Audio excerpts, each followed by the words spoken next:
Here's the supplies that I find very helpful for this process. So first, book covers or the book you'll be sewing headbands on. String to bookbind with. I'm using wax polyester thread, a needle of your choice. Curved works, straight works, it's up to you. Beeswax. Something to poke holes with. I'm using awl. Scissors, pencil, ruler, and a scrap piece of paper, preferably with a straight edge, a surface to poke holes on, and something stretchy or a ribbon. I'm using the top of a sock to hold book pages back. So let's get started. The first thing we need to do is poke holes in our covers. This works on covers that are separate before you bind it, or if the book is already bound.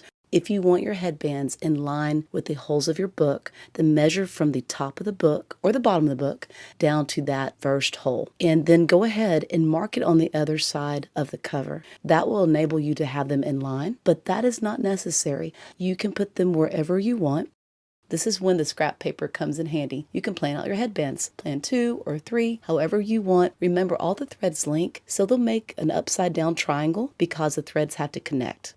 If you'd like your headbands to be equally spaced, lay your ruler from the hole on the cover to the opposite side where you put the mark, and then measure out your marks. Or you can just wing it and just put the holes wherever you like them.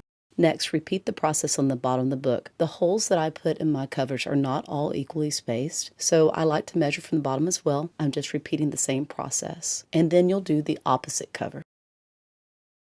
Place your book on a surface that you can poke holes on, and then poke your holes. What I like to do is poke my holes almost through, just enough to see a little bit on the inside of my book, and then I poke it the rest of the way through. That way there's not a lot of excess material, but if there is, it's a-okay. You can take the back of a hard object or the back of your awl and just poke down the little mountain. Repeat for the other cover and then grab your thread. The amount of thread you'll use depends on how big your book is and also how you placed your headbands. But a good way to start is about 2 arm lengths. But if you run out of thread, it's no big deal. We just make a knot and keep on going. Next, take the beeswax and wax your thread. It is optional, but I have found it makes the thread more grippy and easier to work with. And I pull it about 3 or 4 times through the thread. Next, grab your needle. I'm using a curved needle, but a straight one works too. Go ahead and thread your needle. You do not have to put a knot at the end unless you want to. Take your book and open it up towards you. I'm going to work from the right to the left. You can do the other side. I'm right-handed, so this is easier for me. Next, take something that will help keep the pages back. In this case, I'm using the top of a sock that I cut off, but a ribbon, a rubber band, that works too. You don't even have to use it if you want to, but I have found it's very helpful. We'll start with the furthest hole from the spine. Take your needle and go from the inside to the outside. You're going to pull it through and we'll leave a tail. I did not knot my thread, so I don't pull it all the way. I leave the tail so I can knot it at the very end. We're going to take the thread that just came out of that hole and we're going to wrap it back over the top of the book. Use your thumb of the opposite hand to help you hold it.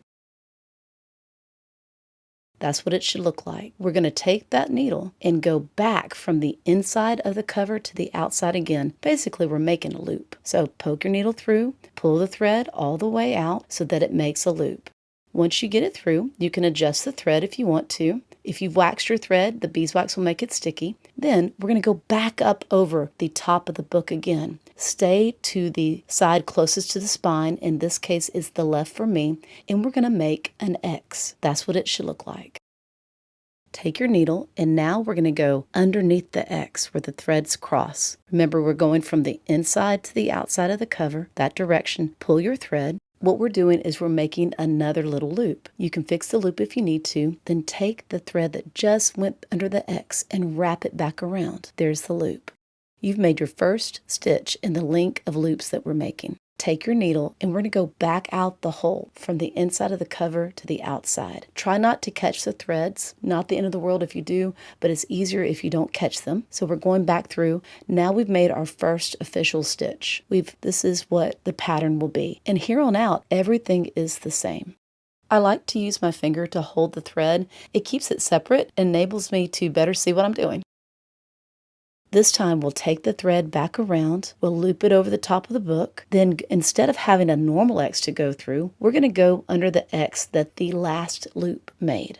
So where that last loop has its little legs come across, we're going to go underneath it. That's what it should look like. Going back to the outside of the cover, trying not to pull the threads too tight. You can separate them out if you need to.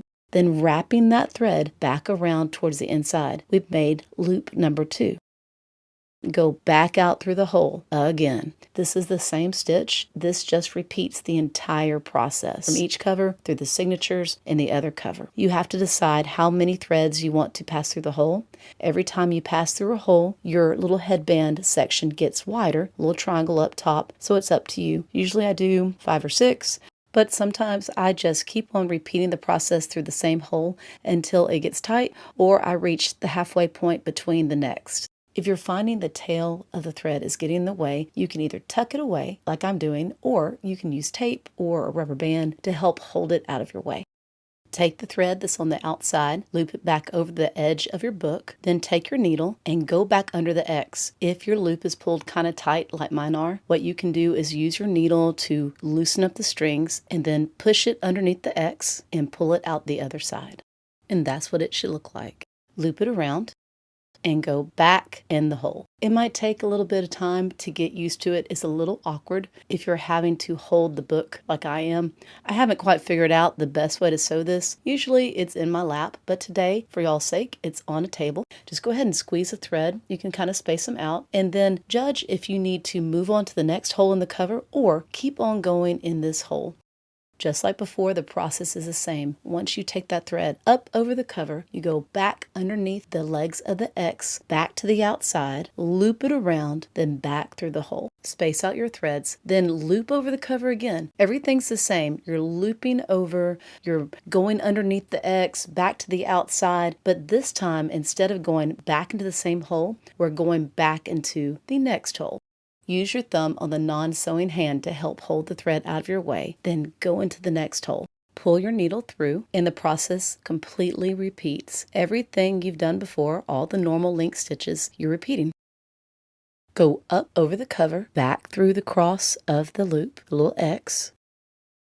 Pull your thread through, loop it around, then back into the hole that you just came out of. You'll begin to find ways of using your hands to make this easier, and that's what I'm starting to do with my opposite hand. Twist the thread if you need to even it out, and keep going. That's it. Remember when it's time to jump to the next hole in the cover, it's still the same. The only difference is that as you loop around, you're going back into the next hole closest to the spine. Then you keep on going, the same as before. When you have completed sewing the loops on the cover, yours will probably look similar to these. You can take your fingers and spread out the threads if you need to, but now it's time to go from the cover to the signatures. The process is the same. You're going to loop the thread up and over the cover, just like before, go underneath the X, then loop back around, but instead of going back into the hole in the cover, you're going to remove the rubber band or the sock in my case, open up that first signature, place your thread in the valley of the signature. I put my tie back right back on, and then I go through the hole of that first signature, trying not to catch the threads that are already there. That's what it should look like. So I'm going back through the same hole that I originally sewed the book.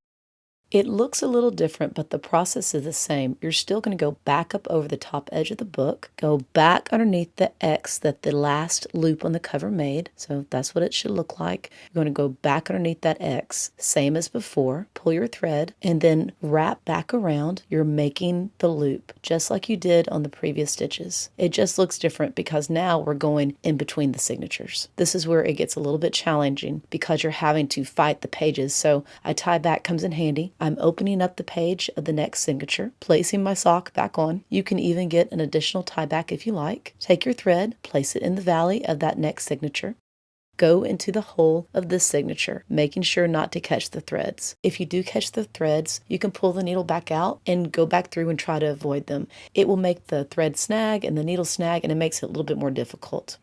Adding another top of a sock, or you can use a ribbon or a rubber band too, makes it a lot easier to handle the pages. You're still wrapping around, and then you're going to catch that X. It will start to begin to look more and more like the cover, the more stitches through the signatures that you do. Right now, it's still kind of stretched out. Make sure not to pull it too tight, and we're jumping to the next signature, opening it up. If you end up running out of thread, just tie it off on the inside of the signature and keep on going. Take your thread, go in the valley, poking through the hole, pulling through,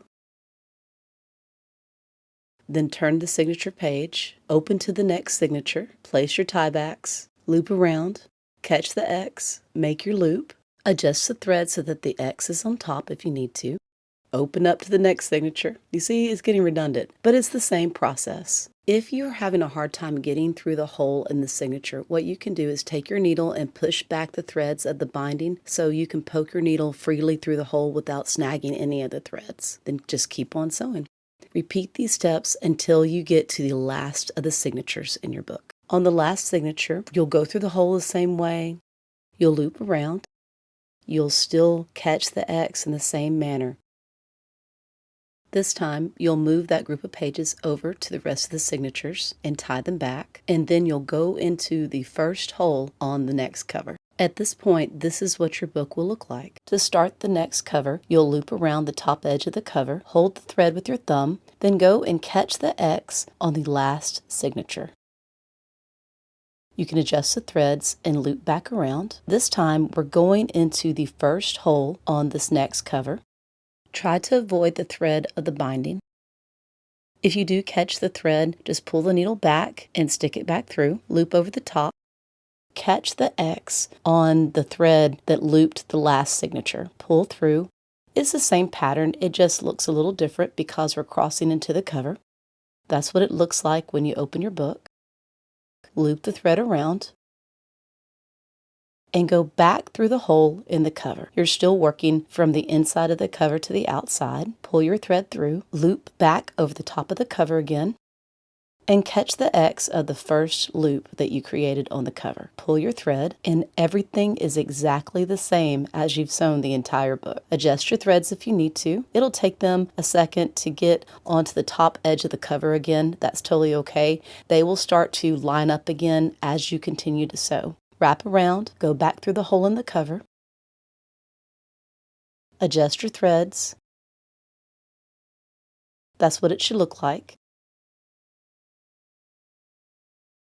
Loop up over the cover, hold the extra thread with your thumb, catch the X of the previous loop, pull your needle, adjust the threads, wrap the loop around, and then go back through the hole in the cover. If you're sewing away from your dominant side, you'll notice that the second half of the book on the last cover is a lot easier to sew because you have that grouping of signatures behind you. So now you're going to get into a rhythm and you're going to finish out the book the same way that you've been sewing the entire time. If you sew the same number of threads in these holes as you did on the first cover, your triangles for the headband will be the same size. And it's no big deal if you run out of thread, you'll just tie it off on one of the inside threads and keep going. On the very last thread, you'll go out of the cover the same way. You'll loop around the top edge of the cover and catch the X. Pull the thread through, then fix the threads. You'll loop around again to make the very last loop, but instead of going in the hole, what I like to do is go around the entire triangle and make a loop and pull it and go around again. They look like granny knots, and I do about 2 of these. Pass your needle through the loop that you created to make the knot. You can also tie it around a single thread if you like, then clip it off so that it's a tiny tail. Then add your needle to the other side and repeat the same process. In this case, I'm going to loop around the entire grouping of threads and then taking my needle and back through the loop that I made to make a knot. My needle might be a little big, but you get the point. And then I repeat it again. The needle is helpful to go underneath the grouping, but once you have the thread through, you really don't need it anymore. Clip off the thread. Don't clip it so close to the knot that it can come undone. But once you clip it, an easy thing I like to do is take it and I tuck it underneath the triangle. And I'm using my scissors. You can use anything you want, and you just like stuff it underneath the triangle and it stays put, especially if your thread has beeswax in it. It is all nice and grippy, and then you smash it and you're good to go. And then I repeat for the other side. So I'm taking my thread and I'm curling him around. Then I'm going to use my little scissors. You can use another item if you want and just stuff it underneath there and smash it. We're completely done. Now you're going to flip the book over completely and do the same process for the bottom of the book.